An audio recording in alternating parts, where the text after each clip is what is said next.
Hello, everybody. How are you all? I hope each one of is fine and doing great in your studies.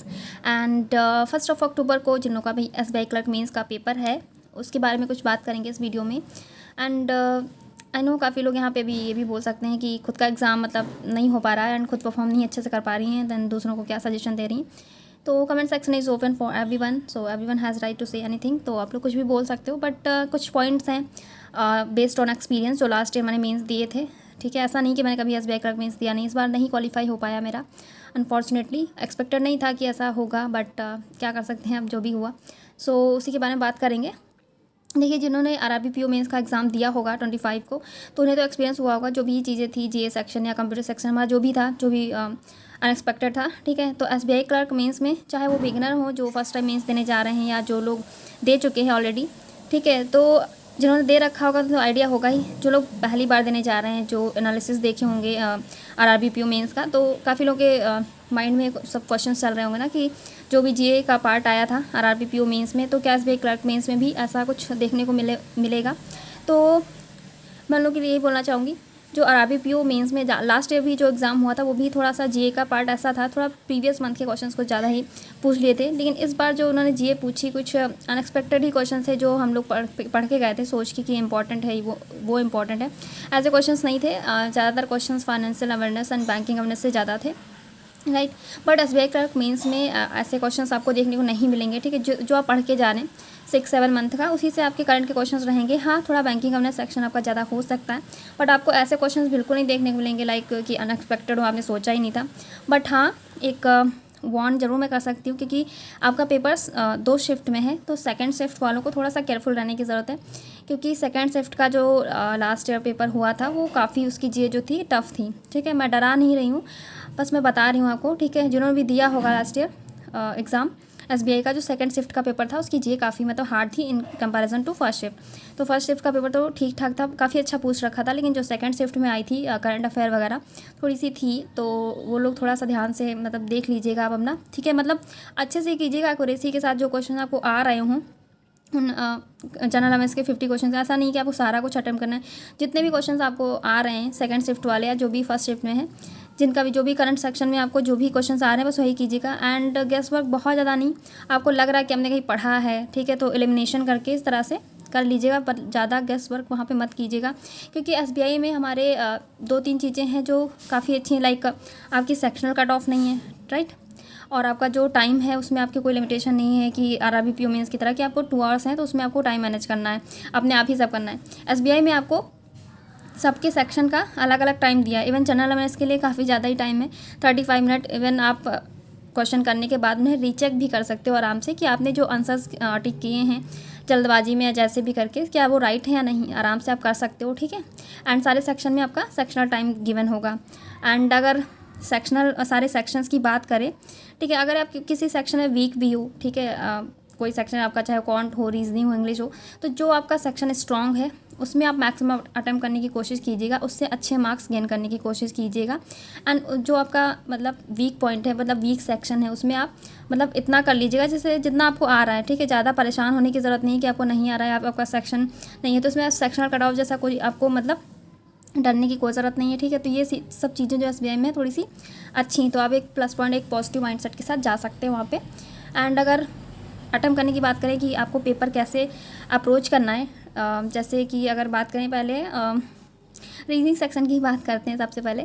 तो reasoning section में क्या है, सबसे पहले आपको, अगर आपकी कमांड पजल पे नहीं है, इवन मैं बोलूँगी भी नहीं कि आप सबसे पहले पजल्स उठाइए, क्योंकि सबकी चाहे कोई भी हो, जितना भी आप पजल में स्ट्रांग है नहीं भी हैं, तो पजल में थोड़ी सी चीज़ रहती हैं. अगर मान लीजिए कहीं आप स्टक कर गए, ठीक है, वेरिएबल्स के साथ हुई या जो भी हुआ, तो फिर चीज़ें थोड़ा सा रह जाता है, माइंड हमारा वहीं इंटेंगल हो जाता है, फिर हम नहीं समझ पाते हैं कैसे क्या है, तो टाइम भी जा सकता है वहाँ पे ज़्यादा. ठीक है, सेक्शनल टाइम ज़रूर दिया होता है, लेकिन आपको उस चीज़ का भी ध्यान रखना है कि क्वेश्चंस आपको मतलब सेलेक्टिव क्वेश्चंस ही चूज़ करने वहाँ पे. तो पहले आप छोटे छोटे क्वेश्चंस लाइक जो जंबर्ड फॉर्म में क्वेश्चन होते हैं या वन लाइनर क्वेश्चंस होते हैं, वहाँ पे आपको जो कोडेड फॉर्म के क्वेश्चंस होंगे, लाइक स्लॉजम हो गया, आपका डिस्टेंस एंड डायरेक्शन वाले क्वेश्चंस हो गए, एंड कोडेड इनइक्वालिटी भी हो सकती है, कोडेड ब्लड रिलेशन भी आपका हो सकता है. इस तरह के क्वेश्चंस आपको देखने को मिल सकते हैं. जो आपको काफ़ी अच्छे मार्क्स मतलब दिला सकते हैं, ठीक है। काफ़ी लोग बोलेंगे काफ़ी लंबी है, बट ऐसा नहीं है, थोड़ा सा कोडेड फॉर्म में होता है। थोड़ा ऑब्वियसली आपका मेंस का पेपर है तो थोड़ा एक्सपेंडेड फॉर्म आपको मिलेगा ही, ठीक है। कोडेड फॉर्म में क्वेश्चंस रहेंगे सारे, तो वो देख लीजिएगा। एंड उसके बाद मशीन इनपुट पे आते हैं, या कोडेड इनइक्वालिटी नहीं, सॉरी, कोडिंग डिकोडिंग, राइट। तो इसमें क्या रहता है, कोड मशीन इनपुट में आपके 2-3 पैटर्न रहते हैं, ठीक है। एक आपको वर्ड्स वगैरह जो दिए होते हैं, वर्ड्स में उसमें ही स्वैपिंग हो रखी होती है, मिसिंग कर देते हैं बीच से, उस तरह की होती है। वो थोड़ा सा आपका थोड़ा सा पैटर्न डिफ़िकल्ट बोल सकते हैं। लेकिन जो आपको बॉक्स में दे रखा होता है, नंबर वाइज या हो सकता है उसमें अल्फ़ाबेट करके भी दे दें, तो वो उसका लॉजिक अगर आप एक बार फाइंड आउट कर लेते हैं तो वो मशीन इनपुट आपका इजी पड़ जाता है। तो एक बार आप देख लीजिएगा, ज़्यादा टाइम मत वेस्ट कीजिएगा। अगर आपको लग रहा है कि आपसे हो सकता है तो ज़रूर उसे अटेम्प्ट कीजिएगा मशीन इनपुट को, ठीक है, अगर आपसे लॉजिक फाइंड आउट हो पा रहा है। वही चीज़ आपकी कोडिंग या डिकोडिंग के साथ भी है, सॉरी। तो कोडिंग डिकोडिंग में भी वही चीज़ है, अगर आपको लॉजिक मिल पा रहा है, ठीक है, अगर आपने कहीं अटेम्प्ट कर रखा है, नहीं किया है तो कोई बात नहीं, लेकिन अगर कर रखा है तो यही चीज़ें इन दोनों सेक्शन में ये होता है, machine input and coding decoding में अगर आपको लॉजिक मिल जा रहा है तो आपके सारे क्वेश्चन सॉल्व हो जाएंगे ईजिली, ठीक है। वही 1-2 वन लाइनर के क्वेश्चन भी आपके हो सकते हैं, किसी तरीका भी दे सकते हैं, वर्ड मीनिंग टाइप का, जैसा कि RRB PO मेंस में आया भी था। लाइक आपको हो सकता हो 3 वर्ड दे रखे हों, साथ ही में उसके कुछ लेटर्स निकाल के आपको वर्ड मीनिंग बनाना होगा। एंड क्वेश्चंस बहुत अच्छे से पढ़िएगा, ठीक है, क्योंकि मतलब मेरे बगल मतलब जो RRB PO मेंस मैंने एग्ज़ाम दिया है उसमें क्वेश्चन आया था कि आपके मतलब 5 वर्ड्स दिए थे, उसमें कौन सा वर्ड नहीं बन रहा है क्वेश्चन था।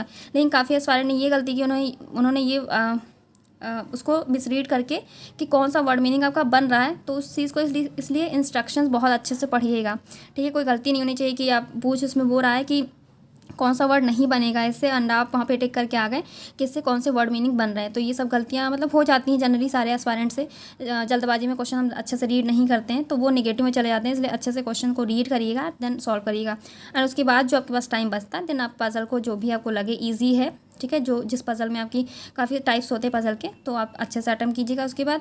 एंड क्रिटिकल के बारे में मैं क्या बोलूँ, अगर आपकी अंडरस्टैंडिंग बहुत अच्छी है, अंडरस्टैंडिंग क्रिटिकल के बारे में लगता है आपको करना चाहिए, अगर आपको समझ में आ रहा है तभी कीजिएगा अटेम्प्ट, अदरवाइज़ मैंने सजेस्ट नहीं करूँगी, क्योंकि मैं बहुत कम ही अटेम्प्ट करती हूँ, मैं ना अटेम्प्ट करती हूँ ना ही मैं सजेस्ट करूँगी आपको, ठीक है, क्योंकि नेगेटिव करने से कोई फ़ायदा नहीं है।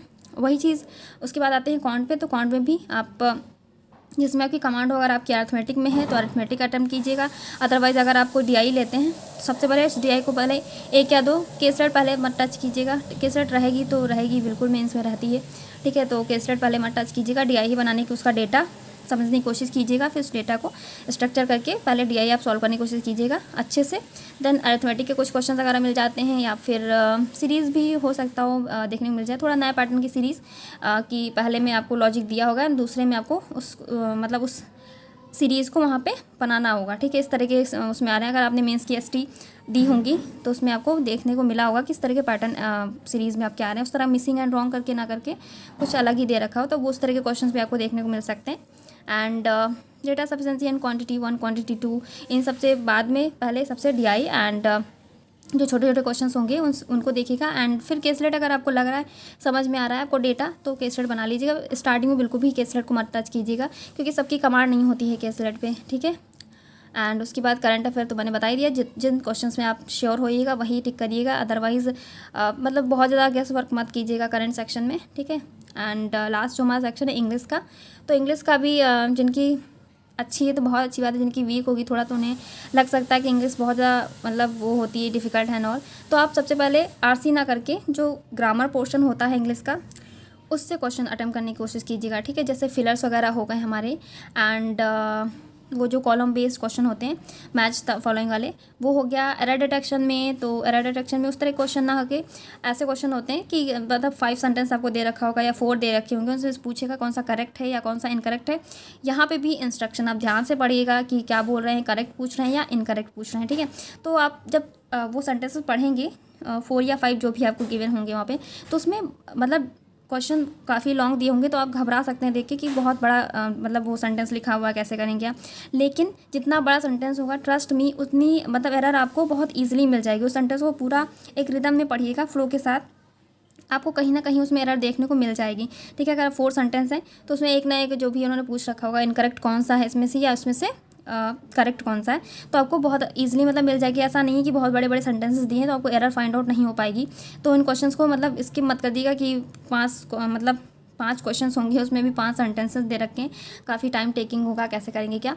तो पहले इसलिए इंग्लिश में होता है मतलब जो मेंस की इंग्लिश होती है काफ़ी मतलब बहुत ज़्यादा बड़ा बड़ा करके लिख देते हैं, सेंटेंसेस वगैरह काफ़ी लॉन्ग होते हैं, इसलिए काफ़ी वो देखने से लगता है कि हाँ नहीं हो पाएगा, बट पढ़िएगा ज़रूर ध्यान से। वही चीज़ आपकी कॉलम बेस में भी होगी। मतलब आप अगर ग्रामर को लेके करते हैं, कोई चीज़ कैसे मैच हो रहा है, सेंटेंस वगैरह जो भी है आपका, तो वहाँ पे वर्ब वगैरह दिया होगा, कौन सा वर्ब किसके साथ ऐड हो रहा है, कौन सा कंजंक्शन किसके साथ ऐड हो रहा है, वो कॉलम बेस्ड क्वेश्चन में भी आप फाइंड आउट कर सकते हो इजीली। देन उसके बाद अगर फिलर्स की बात करें तो फिलर्स में भी वैसे ही, जैसा आपका सेंटेंस से मिड में अगर आपको फिल करना है तो आप स्टार्टिंग में देख लीजिएगा कौन सा सब्जेक्ट है, कैसा है, प्लूरल है या सिंगुलर है, या कोई वर्ब अगर दी है तो उसके साथ कौन सी वर्ब आनी चाहिए, थर्ड फॉर्म आनी चाहिए या सेकेंड फॉर्म है, या पास्ट का सेंटेंस है, या फिर कंटिन्यूअस सेंटेंसेस दिया हुआ है। तो इस तरह करके आप एलिमिनेशन मेथड से भी इंग्लिश के क्वेश्चंस को जो ग्रामर पोर्शन के हैं अटेंड कर सकते हैं। ठीक है। एंड कुछ क्वेश्चन लाइक जैसे आपका पैराजंबल हो गया, तो पैराजंबल के भी टाइप्स होते हैं। लाइक हो सकता है वो आपको 5 सेंटेंसेस करके भी दे सकते हैं कि आपको उसमें से मतलब वो सेंटेंस बनाने हैं कि इसमें से फर्स्ट कौन सा होगा, सेकंड कौन सा होगा। एक आपका वो भी हो सकता है जो होता है पैराजंबल में कि एक ही सेंटेंस में आपको अरेंज करना होता है कि PQRST ऐसा करके, तो वो तो काफ़ी इजी हो जाएगा। एंड जो मैंने परफेक्शन क्लास में किया, एक जो पैटर्न थोड़ा सा आपका डिफिकल्ट हो जाता है कि आपको 5 सेंटेंसेस दिए होंगे, उन 5 सेंटेंसेस के अंदर भी आपको एरर निकालने को हो सकता है मिल जाए, या फिर उन सेंटेंसेस के अंदर ही आपको अरेंज करना होगा। तो सबसे बताना होगा वो जो 5 सेंटेंसेस पहले आप उनको अरेंज करिए, देन उसके बाद उसमें से कौन सा सेंटेंस आपका ऑड है, ठीक है, जो मैच नहीं कर रहा उन 5 सेंटेंसेस से।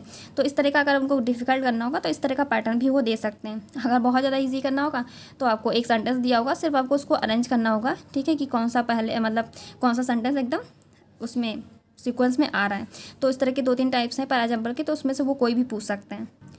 और कुछ क्वेश्चंस आपके ईडियम्स एंड फ्रेजेस बेस्ड भी हो सकते हैं। एंड तो ईडियम्स अगर पूछते हैं क्वेश्चन तो उनके ध्यान से करिएगा, मतलब अगर आपको ईडियम का मतलब पता हो तभी अटेम्प्ट कीजिएगा, रिस्क मत लीजिएगा। बाकी फ्रेजल वर्ब्स वगैरह तो आप कर लेंगे, एंड देन उसके बाद लास्ट में RC पे मूव कीजिएगा। RC में भी जो अगर आपको स्टार्टिंग में भी अगर कर सकते हैं, तो जैसे कि जो वर्ड मीनिंग वगैरह दिया होता है या कोई फिलिंग द ब्लैंक्स आया हुआ है RC में स्पेशली, तो आप उसको अटेम्प्ट कर सकते हैं स्टार्टिंग में भी।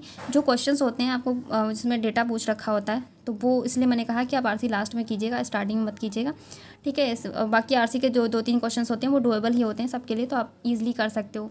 ये कुछ इंग्लिश के क्वेश्चंस हैं। एंड काफ़ी अगर उन्हें कुछ नया पैटर्न भी अगर इंग्लिश में पूछना हुआ, लाइक इन्फ्रेंस बेस्ड वगैरह, कोई पैरा दे दिया उसमें से उन्होंने पूछ लिया कि इसकी टोन क्या है, कैसे करके, क्योंकि काफ़ी क्वेश्चन मैम ने कराए हैं, इसलिए मैं आपको बस एक उसका आइडिया दे रही हूँ किस तरह के क्वेश्चन को पूछ सकते हैं, ठीक है। बाकी तो एग्जामिनर ही अब डिसाइड कर सकते हैं किस तरह के क्वेश्चन पूछेंगे। आप बाकी अच्छे से अपना एग्ज़ाम दीजिएगा, ठीक है। पैनिक बिल्कुल भी मत होइएगा। कोई भी जो भी एग्ज़ाम हो चुके हैं RBPO मेंस वगैरह, तो उसका मतलब फियर लेके मत जाइएगा कि ऐसे ऐसे क्वेश्चन आए थे, ऐसा पैटर्न आया हुआ है, तो कैसा जाएगा एग्ज़ाम या कैसा रहेगा। मैंने आपको बता दिया है। बाकी आपको करंट सेक्शन को लेके वहाँ पे मतलब परेशान होने की ज़रूरत नहीं है कि हो सकता हो इसमें भी ऐसे ही करंट आए, ऐसा बिल्कुल भी नहीं होगा, ठीक है। अच्छे से अटेम्प्ट कीजिएगा एक्यूरेसी के साथ करंट अफेयर को, चाहे जैसा भी आए, ठीक है। 50 क्वेश्चन से आपको बस इतना मान के चलिएगा कि आपको उतने ही करने हैं जितने आपको आ रहा है, ज़्यादा आपको गेस नहीं करना है, रिस्क नहीं लेना है बस। बाकी जितने भी सेक्शन है आप उनसे अपने मार्क्स मतलब गेन करने की कोशिश कीजिएगा। ये सब चीज़ें हैं, ध्यान रखिएगा इन सब चीज़ों का अपने एग्जाम में। बिल्कुल भी पैनिक मत होइएगा, नर्वस मत होइएगा एग्जाम हॉल में, अच्छे से अटेम्प्ट कीजिएगा। टाइम तो रहेगा ही आपके पास प्रॉपर, इसमें टाइम का कोई इशू नहीं है। एंड मेरी तरफ से wish you all the best. जिनका भी SBI क्लर्क मेंस है तो अच्छे से एग्जाम अटेंड कीजिएगा। Thank you everybody.